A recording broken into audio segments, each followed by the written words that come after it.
Bonjour à toi qui nous écoutes, d'une oreille, je l'espère, attentive, à toi qui s'est décidé de découvrir à mes côtés cet artiste, venu nous raconter qui il est, venu nous exposer son histoire, ses inspirations, et venu surtout nous délivrer son précieux témoignage en tant que peintre béninois. Alors je commencerai tout simplement par vous présenter Rafi Okefolahan. Arrêtez-moi si je me trompe. Vous êtes donc originaire de Porto Novo au Bénin, mais vous avez beaucoup voyagé tout au long de votre carrière d'artiste, parce que vous avez d'abord été au Togo, mais aussi au Sénégal ou encore au Nigeria, avant de finalement déposer vos valises à Paris, en France. Par votre art, vous partagez votre histoire, votre culture, et tentez d'exposer tant le vécu personnel que la reproduction du quotidien. Vous faites passer de nombreux messages destinés à l'avenir, questionnant le monde sur son devenir, sur comment il s'apprête à se transformer, sur comment il sera pour les futures générations.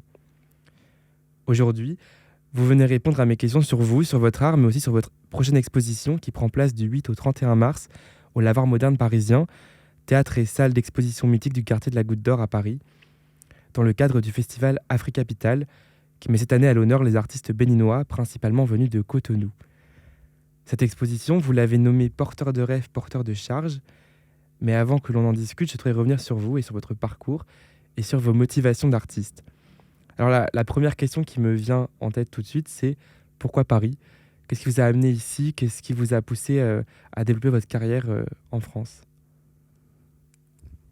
Merci beaucoup. Alors, pourquoi Paris? Avant de répondre à votre question, je vais d'abord, et, comme on dit chez nous, souhaiter euh, la bienvenue à nos auditeurs. Oui, c'est vrai. Voilà. Bienvenue à nos auditeurs. Alors, aussi, expliquer mon nom de famille, Okefolahan.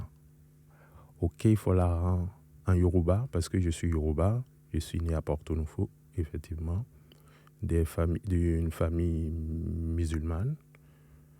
Et Okefolahan, ça voudrait dire en Yoruba, le ciel nous donne son bonheur. Je commence par là. Et dans la recherche du vrai sens de mon nom de famille, j'ai eu à voyager. Comme vous avez dit, tout à l'heure, vous avez dit que je suis parti au Nigeria, effectivement, parce que mes origines Yoruba viennent du Nigeria, de Abeokuta. Et là, j'ai appris beaucoup de choses sur le sens de mon nom de famille et aussi le rôle qu'a joué mes ancêtres dans la grande famille des Yoruba du Nigeria. Maintenant, je vais répondre à votre question. Pourquoi Paris? Paris, ça a été une rencontre aussi avec une femme roumaine que j'ai croisée au détour d'un festival à Porto Novo. Et de notre rencontre est né Pavel Akani, mon aîné, mon fils. Et pour l'accompagner dans sa vie, à sa naissance, j'ai dû quitter le Bénin pour venir vivre à Paris. Donc, mais avant cela, je pratiquais le métier d'artiste, je suis peintre. Et les gens, dans mes rencontres, on me demande souvent, est-ce que tu connais Paris? Est-ce que tu as déjà exposé à Paris? Que ton métier, ce que tu fais, tu pourras le montrer à Paris aussi. Et donc, j'ai pris mes valises. Donc, c'est la deuxième raison pourquoi je suis venu à Paris. Heureusement, je suis arrivé à Paris et j'ai rencontré ma galerie actuelle, Alessandre Lazarev, dans le Marais. Et une amitié est née. Nous avons présenté mes projets en tant qu'artiste, mes peintures. Et puis depuis, je suis à Paris. Je suis le pont entre Paris et Porto Novo. Donc je travaille à Paris, effectivement, j'ai un atelier, mais j'ai aussi un atelier à Porto Novo où je crée, parce que la ville de Porto Novo est une source de richesse et aussi d'inspiration pour moi. Je ne peux pas créer loin de Porto Novo, en fait. Tout ce que je fais aujourd'hui, c'est grâce à la ville où je suis né, grâce aux couleurs de Porto Novo, grâce à toute cette richesse, ce patrimoine que la ville de Porto Novo m'a légué, m'envoie à travers les chansons, à travers les odeurs, à travers les cérémonies vaudou, à travers beaucoup de choses. Donc, je suis ancré à Porto Novo. D'habitude, quand les gens me demandent où est-ce que je vis, je dis que je vis à Porto Novo, mais je réside à Paris. Voilà un peu si je peux résumer. Oui, c'est une bascule entre les deux villes tout le temps, tout au long de l'année, tout au long... Oui, j'ai besoin d'être à Porto Novo et j'ai besoin aussi d'être à Paris. Et aujourd'hui, pour moi, les deux villes font une. Je ne peux pas les séparer parce que j'ai besoin de ces deux extrêmes, ces deux qualités de vie et aussi ces deux univers qui en un m'aident aussi à créer et à être épanoui dans mon travail d'artiste. Et du coup, c'est par une rencontre que vous avez voyagé d'une ville à l'autre. Est-ce qu'il y a d'autres rencontres comme ça qui ont marqué votre carrière et qui vous ont inspiré? Oui, beaucoup. Alors, au début de ma carrière, parce que d'abord, moi, j'ai fait une formation pour être comptable. Je devais être comptable, mais j'ai rencontré un artiste togolais qui s'appelle Kikoko, qui au début m'a accompagné et m'a expliqué un peu le travail, le métier d'artiste. Il m'a pris comme son élève et j'ai dû quitter le Bénin pour le suivre parce qu'il est togolais et lui, il habite au Togo. Et je suis parti vivre auprès de lui au Togo quelques années pour pouvoir me perfectionner. Après, j'ai dû partir parce que après cette formation, j'ai envie d'en avoir plus. Et j'ai voulu aussi rencontrer d'autres univers, d'autres styles artistiques, ce qui m'a amené au Ghana. Parce qu'à un moment donné, j'ai commencé à remarquer la différence des styles d'un pays à un autre. Et je voulais en consommer énormément pour ma formation parce que je suis autodidacte. Donc j'ai été au Ghana, j'ai rencontré des artistes ghanéens, j'ai vu leur manière de travailler, la couleur et tout. Mais je ne me suis pas satisfait, j'ai continué, j'ai dit non, il faut aller encore plus loin. Et on m'a parlé du Sénégal, on m'a parlé de la Biennale de Dakar. Et puis j'ai pris la route, une semaine de bus, je pense. Ouais, on a traversé le Burkina, on a traversé le Mali, et puis j'ai posé ma valise aussi à Dakar pendant 4 ans. Comme ça, j'ai intégré l'École nationale des arts pour toujours apprendre. J'ai rencontré des artistes au Sénégal, voilà. Et puis, oui, tout au long de mon parcours, c'est toujours des rencontres en fait. Moi, tout mon parcours a été fait de rencontres. Sur mon chemin, j'ai des gens qui m'ont donné la main, qui m'ont montré la voie à suivre. Et même à Paris, j'ai rencontré Yao Metsoko qui travaillait à Saint-Denis, la télé 6B, et qui m'a accueilli aussi, m'explique comment ça se passe, le milieu de l'art pour des Africains qui habitent en France. Il m'a tendu la main, il m'a amené dans les ateliers aussi pour que je puisse voir toute cette richesse artistique et culturelle. Et la scène aussi. Donc oui, ça a été que des rencontres. Oui, c'était de nombreux voyages, des nombreuses rencontres. Et c'est vrai que vous parlez de vos inspirations sur les couleurs et sur ces paysages. Mais est-ce qu'il y a certains combats que vous essayez de mener par vos œuvres parce que c'est vrai que quand on voit tous ces paysages, ces décors, ces environnements, forcément, peut-être que ça vous inspire d'une certaine manière ou... Alors, vous savez, on est artiste, on est aussi des humains. Parfois, on est touché par certaines inégalités. Oui. Quand tu traverses le continent, l'Afrique, tu vois des inégalités.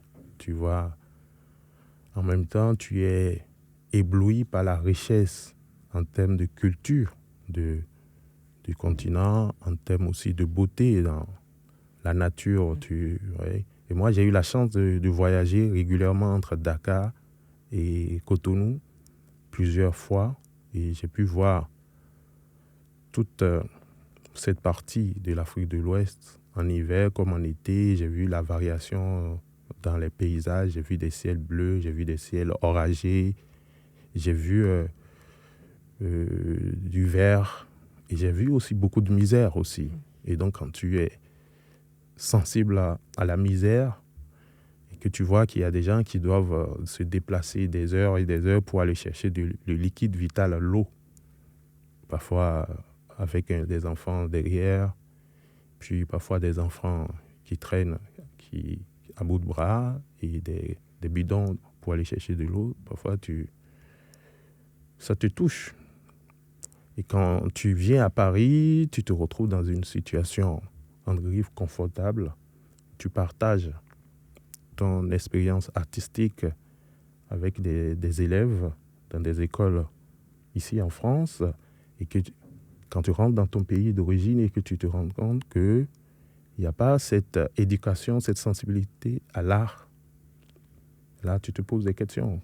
C'est quoi ton rôle effectivement? Est-ce que tu es artiste et tu en restes focus sur ta carrière ou tu as aussi envie de partager une partie de l'humanité que tu as en toi pour faire déplacer des choses? Donc moi, il y a des moments où je me jette à l'eau, je mets en place des projets au Bénin, pour travailler avec les enfants, pour leur faire prendre conscience de cette richesse qu'ils ont, de la nature, de l'environnement. J'ai initié avec le projet Métis, par exemple, un travail autour de la berge lagunaire de la ville de Porto Novo. Et on s'est rendu compte que les enfants, ils vivent dans cet environnement qu'ils ne connaissent pas. Du coup, on a été sur les berges lagunaires, on a fait une sorte de cartographie, une sorte de répertoire et de collecte de données en termes d'animaux, en termes d'espèces, faune et flore. Et les enfants étaient surpris par ce travail de voir toutes ces richesses qu'ils ont, mais qu'ils ignorent parce qu'ils ne sont pas amenés à le faire. C'était un projet au Bénin? Oui, c'est un projet au Bénin. Et là, on a, à travers la peinture, on a peint cette berge. Les enfants ont peint tout ce qu'ils ont pu collecter comme données. Et puis, ils ont pu aussi l'exprimer à travers la danse, à travers aussi la poésie. Donc, c'est des actions comme ça qui m'amènent à dire que on est les acteurs du développement de notre environnement. C'est marrant parce que du coup, vous avez vu votre maître qui vous a transmis l'art au Togo et après, vous l'avez transmis à nouveau aux prochaines générations au Bénin. Ah. C'est une forme de partage. Je sais que vous avez commencé en autodidacte, vous l'avez dit tout à l'heure. Oui. Je me demandais comment a évolué votre processus créatif par rapport à l'art. Est-ce que comment vous avez commencé d'abord sur vos toiles et comment ça a évolué au fur et à mesure du temps? Alors moi, quand je travaille, ma toile elle n'est pas sur châssis. J'aime pas trop mettre ma toile sur châssis. J'aime que ma toile soit libre. Et ma toile, elle est posée par terre. Et puis, j'y mets des éléments comme de la peinture, comme le marc de café, comme du sable. Toutes sortes d'éléments qui, pour moi, constituent une sorte de matière qui viennent enrichir l'histoire que je veux raconter. Et ce processus, je l'ai observé dans la manière où, quand tu vas voir un prêtre vaudou pour exorciser un mal, pour résoudre un problème, tu vois que le prêtre, il va faire des rituels, des cérémonies sur l'autel des divinités pour pouvoir soigner. Et donc, pour moi, je pense que ce monde a un peu perdu la boule, entre griffes, malade, et il faut soigner. Et moi, ma peinture est sous forme de thérapie. Et les couleurs que je mets, c'est la vie. Je veux donner la vie, je veux parler de l'humain, je veux parler des problèmes qu'on a, qui nous accablent et plein d'autres choses. Je veux parler aussi de la joie de vivre, parce que mes couleurs ne sont pas des couleurs insensible. C'est des couleurs assez engagées, c'est des couleurs de la ville de Porto Novo, c'est des couleurs que portent les femmes, les hommes, les adeptes de, du vaudou. Et c'est les chansons qui m'ont bercé, c'est les odeurs. C'est un mélange de tout ça que j'apporte sur la toile. Et j'ai une sorte de rituel entre les allers et retours des chansons. Je danse autour de ma toile et j'applique des matériaux divers pour pouvoir l'enrichir et parler du monde. Voilà un peu. Vous avez un rapport très, très fort aux couleurs. J'ai remarqué que c'était souvent des couleurs très chaudes, Oui. l'orange, le jaune, le rouge. Est-ce que c'est, du coup, ça, la signification qu'elles ont, c'est que c'est un rapport au Bénin et que ça vous rappelle ce vaudou ou il y a d'autres choses qui viennent derrière ces couleurs? Alors, au début, j'ai utilisé que les couleurs primaires. En fait, quand j'avais commencé, j'avais imaginé que telle couleur, elle est liée à telle chose. Par exemple, le rouge, elle est liée au sang, elle est liée à la passion, à l'amour. Elle est liée aussi au sacrifice. Quand tu vas sur un autel des divinités, on va immoler un coq, un mouton, pour pouvoir demander au Dieu d'accepter l'offrande. Et on va appliquer la farine de maïs mélangée avec de l'eau. Pour moi, ça fait cette matière comme la peinture blanche. Et on va mélanger la farine de maïs avec de l'huile rouge pour obtenir ce qu'on appelle vévé. Vévé qui n'est pas rouge, mais qui n'est pas jaune, mais qui est soleil, qu'on va appliquer sur ces divinités pour demander au Dieu, voilà, acceptez nos offrandes, acceptez nos prières, faites tomber la pluie pour que nos récoltes puissent être bonnes. Donc, moi, j'ai repris toutes ces notes-là que je trouve bien dans ma manière de peindre. Donc, je vais utiliser le vert comme on prend des plantes, l'hysope qu'on mélange avec de l'eau, on prend un bain avec pour pouvoir se purifier. Et donc, moi, après, mes couleurs se sont enrichies aussi de mes rencontres. Je viens en France, je découvre que pendant l'hiver, tout le monde est habillé en noir. Je ne comprends pas, je suis choqué. Nous, on met du noir quand on est en deuil. On met du noir quand il y a quelque chose de dramatique. Et je découvre qu'ici, non, le noir, ça réchauffe, ça rend impersonnel, ça camoufle. Et là, il faudrait que je me réinvente, il faudrait que je m'approprie aussi de ça pour me construire parce que je vis à Paris, je vis en France. Et alors, donc c'est ça. C'est tout le temps des rencontres aussi.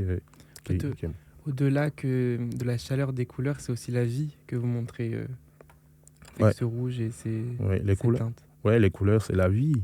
On aurait pu dire au commencement, il y avait les couleurs. Comme on a dit au commencement, il y avait... Je pense que quand tu viens au monde, tu vois les couleurs. Même les couleurs invisibles. Ouais. Et les couleurs, moi, je les retrouve dans tout, même dans le goût. Je trouve les couleurs. Je trouve les couleurs partout, même dans l'oreille, dans le son. Je trouve les couleurs. Moi, je trouve les couleurs partout. Et pour moi, les couleurs, ça, c'est la vie, quoi. C'est la beauté. Voilà. Ouais, c'est vrai que ces couleurs vous viennent de ces terres, de ces paysages que vous avez vus. Est-ce que d'autres artistes vous ont inspiré dans vos œuvres, sur leur processus artistique, sur leur manière d'aborder ces paysages Oui. Au Bénin, c'est vrai que la transmission se fait d'atelier en atelier. On n'a pas une école d'art comme en Europe. Et donc, on va dans les ateliers d'artistes, on rencontre nos aînés et eux, à travers leurs pratiques, tu apprends. Et donc, forcément, j'ai travaillé avec Dominique Zinkwe et j'ai vu comment il travaille la matière, il travaille les couleurs. Et j'ai vu les œuvres de Fada Hero, le maître, comme on le dit, qui travaille les couleurs. Le bleu, son bleu est fait de manière multiple, que j'apprécie et ça me touche. Et ainsi de suite. Ici en Europe, j'ai visité les musées, que ce soit le Louvre ou les musées de Paris ou autres. Je voyage régulièrement, je vais dans les musées, dans les églises pour aller chercher des éléments pour compléter mon récit. Et tout ça, ça m'amène aussi à avancer, à me construire. Donc voilà. Et j'ai remarqué que dans vos toiles, c'est pas forcément de la peinture que vous utilisez, il y a plein de matériaux, vous nous avez un peu énoncé ça. Oui. Est-ce que... quel est votre rapport justement à ces matériaux de récupération? Est-ce que ça a une signification particulière d'en utiliser certains à des moments? Quand vous Oui. les choisissez, Parfois, il y a des accidents. En fait, alors, au début, quand j'étais au Bénin, je travaillais avec la rouille. Je trouvais que dans la rouille, c'est une sorte de mémoire. Parce que tu vois, l'acier, il rouille, donc il laisse des traces. Et là, c'est une sorte de mémoire, la rouille. Et puis, quand je suis venu m'installer à Paris, j'ai voulu travailler la rouille. Il fallait trouver, aller sur les décharges, par exemple, récupérer les boîtes de conserve et tout ce qui est métaux pour pouvoir les cultiver la rouille dans mon studio, dans mon atelier, pour pouvoir les travailler et les appliquer. Et ma grande surprise, quand j'ai été à la déchetterie, on me dit qu'il fallait que j'obtienne une autorisation de la mairie. Après, la mairie, on me dit non, il faut que ce soit une autorisation du préfet qui m'autorise à aller. Et là, j'ai pris conscience que les déchets ne sont pas traités de la même manière en Afrique, au Bénin, comme en France. Donc, il y a tout ça. Et ma réflexion serait de trouver un produit, quelque chose d'alternatif pour remplacer la rouille. Et un jour, j'ai pris mon café tranquille, je réfléchissais et je découvre au fond de mon café, il y a les mares de café, c'est un café tuc que me suis fait. Et je vois les mares de café et je me dis, mais ça, je le jette sur ma toile et je le trouve formidable. Je dis, non, mais voilà, j'ai trouvé quelque chose qui remplace la rouille. Après, j'ai commencé à chercher l'histoire du café et c'est aussi semblable que la rouille, en fait. Tout le chemin du café qui part d'un point très lointain pour venir dans un autre. Voilà, il subit des modifications et que ce soit de l'Orient et que ce soit d'Afrique, un peu partout, le café a toujours voyagé, a été un vecteur d'unité. Parce que quand les gens se retrouvent dans des cafés, leur discours, ils mènent des réflexions intellectuelles, des engagements politiques, des révolutions se font dans les cafés. Donc, j'ai trouvé dans le café la matière dont j'ai besoin pour pouvoir enrichir mon histoire. Et aujourd'hui, j'utilise les mares de café dans la composition de mes peintures et tout. Voilà. tout peut être transformé en beau, en fait, Absolument. une fois qu'on a la vision. Écoutez, on a pu discuter de vos œuvres et d'autres processus créatifs. Et justement, certaines de vos toiles vont être exposées dans le cadre de l'exposition Porteurs de rêves, porteurs de charges, Oui. pour le Festival Afrique Capitale. Je me demandais pourquoi ce titre, tout simplement, déjà. Alors, porteur de rêve, porteur de charge. Et un jour, je quittais l'école, j'étais au CE1, donc je crois que je dois avoir 8 ans. Et je vous ai dit, je suis né musulman de mes parents et j'ai grandi dans la culture musulmane. Et à Porto Novo, il y a des musulmans, il y a des chrétiens, il y a ceux qui pratiquent, qui ont la culture vaudou et ainsi de suite. Et chacun vivait en communauté. On se retrouvait pour des événements culturels majeurs et tout, mais on ne nous explique pas forcément, parce que tu n'es pas initié, on ne peut pas te donner des clés de la culture vaudou, on ne peut pas partager avec toi tout ce qu'il y a ouais. Mais tu appréciais toute cette beauté, tu vois, appréciais les cérémonies et autres. Et comme je rentrais de l'école, comme je disais tout à l'heure, je rentrais de l'école, j'étais tout petit, mes parents m'ont rien expliqué et je rencontre 10 gaillards, 10 costauds qui me croisaient et qui chantaient. Ils étaient en transe, en sueur. Et moi, tout petit, j'ai eu peur, j'ai commencé à courir et j'ai vu que ces gaillards m'ont poursuivi. Ils étaient derrière moi sur près de 2 kilomètres.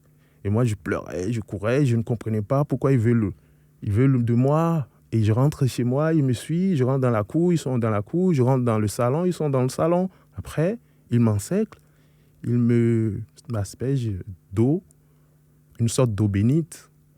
Et après, ils font ce qu'ils ont à faire, ils sortent et ils repartent. Et j'étais choqué, je ne comprenais pas. Et personne ne me donnait l'explication, ce qui m'est arrivé, puisque dans mon entourage, personne non plus ne comprenait pas. Bon.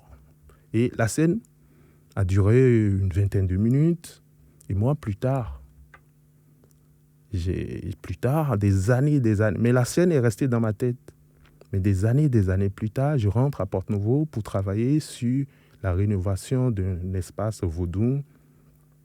Et je découvre que les adeptes de cette divinité qui m'ont poursuivi quand j'étais gamin, je découvre les représentations et je me pose des questions. Je dis, mais qu'est-ce que ça? Et un initié m'expliquait que cette divinité, elle est faite pour nettoyer la ville, pour enlever les mauvais esprits, les maladies. Et il m'explique tout ça et je lui raconte mon histoire. Il me dit, Rafi, quand ces adeptes vaudous, quand ils étaient derrière toi, c'est parce que au moment où ils te croisaient, eux, ils étaient en train ils voulaient attraper un mauvais esprit. Ils voulaient attraper quelque chose qui peut te nuire. Et tu as couru, mais il fallait qu'ils te débarrassent de cet mauvais esprit-là. Il faudrait qu'ils te purifient parce que quelque chose de malheur peut t'arriver. Donc, leur responsabilité était de te débarrasser de ça. Donc, C'était une forme d'exorcisme. Voilà. En fait. Oui. Ouais. Et moi, je ne comprenais pas. Et il m'a expliqué ce qui s'est passé. Et j'ai dit, tiens, c'est important. Et je vais en parler. Et donc, ces personnes, ils portent des charges. Et ces charges, c'est des charges qui doivent te nuire, toi, qu'ils récupèrent pour pouvoir aller les jeter dans des bains sacrés pour purifier la ville. Donc pour moi, il y a une poésie dans leur manière de faire. Tu vois, on aurait pu faire appel à eux pendant le Covid, quoi. Ils auraient pu, du rituel, ouais, ils auraient pu être là avant. Et puis, voilà. Donc c'est porteur de charge, c'est porteur de rêve. Parce qu'il y a tout un rêve dans le récit que je partage. Oui. Et est-ce que, justement, en se référençant ce rituel et cette forme d'exorcisme, certains matériaux vous sont venus à l'esprit pour cette exposition par rapport à avant ou Alors, pour cette expo, il y aura une installation qui parle des 5 éléments et j'en rajoute l'élément principal dont on ne parle pas souvent. Moi, je trouve que l'homme est un élément qui fait partie des 5 éléments et qui modifie les 5 éléments. Tu vois, on a le feu, on a l'air, on a la terre. Tu vois, parmi les éléments, il y a l'homme qui vient maintenant par sa cupidité, si je peux dire, et par aussi son manque d'intelligence, veut modifier ces 5 éléments. Et c'est ce qui fait qu'on parle de réchauffement climatique et tout. Donc, il y aura une installation qui parlera des 5 éléments. Mais l'homme, malgré qu'il fait partie des 5 éléments, est mis à part. Parce que c'est lui qui interagit sur les autres éléments qui cohabitent très bien. Mais l'homme n'arrive pas à cohabiter avec les 5 éléments. Donc, il va tout foutre en l'air. C'est dommage. Il y aura du coup une installation avec des hommes Alors non, il y a une installation avec une représentation avec les matières des 5 éléments. Okay. Donc on aura l'air, le feu, l'eau, la terre et je sais plus quoi là. L'humain du coup. Voilà, en dernier qui essaie de s'extraire des 5 éléments parce que il veut en avoir plus pour sa Porsche, pour son compte en banque, pour ses beaux villas et tout le reste. Donc il y aura une vision politique aussi derrière cette exposition, forcément. Malheureusement, quand je peins, je pense que je dois parler de tout. C'est les fameux combats. Voilà, donc je ne peux pas m'extraire et de faire que du beau ou de politiquement correct et ne pas parler de ce qui me touche et ce qui touche tout le monde. Dans ce monde, on vit sur une planète, c'est un village. Donc, ce qui se passe de bien ailleurs peut a des répercussions sur l'autre bout de la planète, ce qui se passe de mal. Juste à voir à la télé les infos, tu te réveilles et tu bois plus de café que d'habitude parce que tu veux te sentir bien. Voilà, donc ça te touche. Donc un peu. Écoutez, merci beaucoup Rafi. Et pour finir cette interview, je vous propose qu'on fasse un Fast and Curious. Je vais Oui, vous poser des questions courtes. Je vais vous poser 2 mots, 2 propositions. Il oui. faudra en choisir une à chaque fois. Donc la première, c'est toile ou tissu? Toile, Forme ou couleur? couleur, Danse ou musique?